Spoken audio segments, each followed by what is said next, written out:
Hello, I'm Timmie for OutOfThisBinary, and this week we're talking about picking your battles.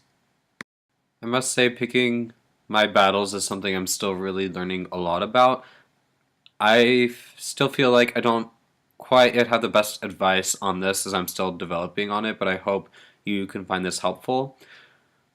When I'm being treated disrespectfully surrounding gender identity, I don't always know what I'm going to say in every single situation, but I can at least develop some ideas over how I want to say it or how I'm picking the battle.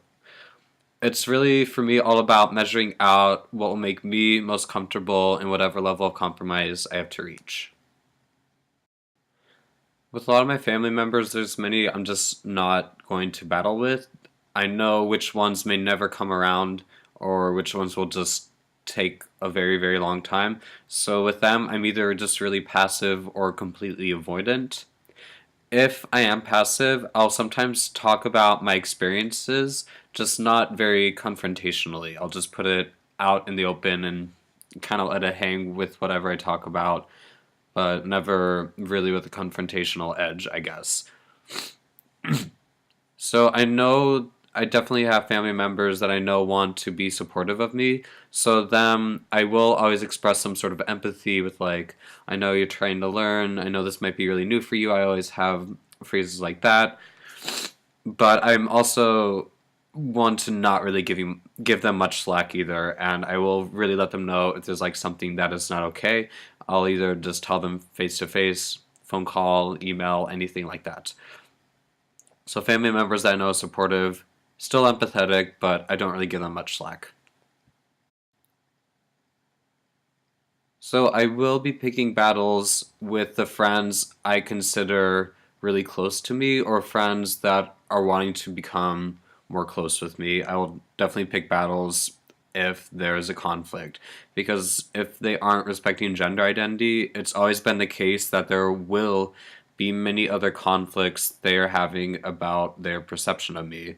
And I don't always want it to be like that, but it seems to always be the case, especially with regards to language.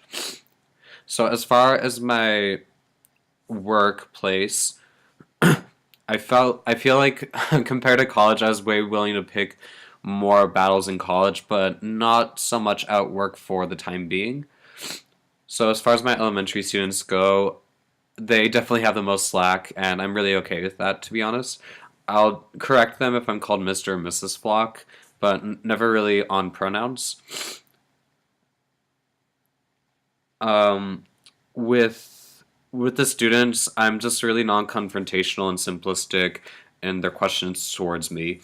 Even if I can't give them the whole gender 101, I mean, to be honest, I don't think I've ever really told them the term non-binary anyways. So even if I can't get them the whole gender 101, even if the questions are intrusive, sometimes I like it that they're asking these questions like pretty early on. And a part of me feels good that my presence and straightforward answers that I can give and then just like move along with the day, I kind of view it as just planting a seed that can really help them fight against participating in common prejudice. And that feels really great for me. And maybe as a teacher this approach would change on picking my battles if I saw them more than an hour in class per week. As I've said in other videos, I'm the music specialist for an elementary school, so I see all the students, but it's only like for an hour per week. I feel really lucky and validated that my bosses and district in general have been very non-discriminatory and thankfully not making it a battle between me and them. Really, their only response was just like, how can I help you best? So I've been really appreciative of that. It was more just with the start of my school year, we were just talking it out for a while, how it would be affecting my presentation at work and just things like that. So I felt really cared for by my district and school. It's been really great. As far as staff is still learning a lot, I guess. I had to be really non-confrontational with staff members. A lot of them still don't get it right now, and that's totally fine. I will say I've like never been harassed by any staff members over how I presented. It's more just the pronouns and the language and such. I do have long-term goals though to be more involved with the diversity and equity committee through my district. And so with picking my battle with that, I feel like it's just going to be really slow paced and seeing what I could do for that committee and how it could possibly affect schools that are in the district area. With that being said, even with being non-confrontational, I am always wearing the pin to let them know that it is on my mind. And maybe as I continue working at this school, I will start bringing it up as my level of comfort increases. I have had a lot of staff members, though, that have been pretty good with the language, which is great. That's pretty much how I go about my life, picking my battles.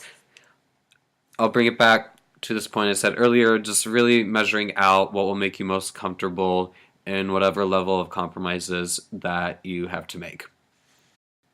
Those are all my thoughts on the subject. Hit the subscribe button if you'd like this video. And this is Timmie for OutOfThisBinary. I hope wherever you are, you're safe, happy, and healthy, and know that you are loved. Bye.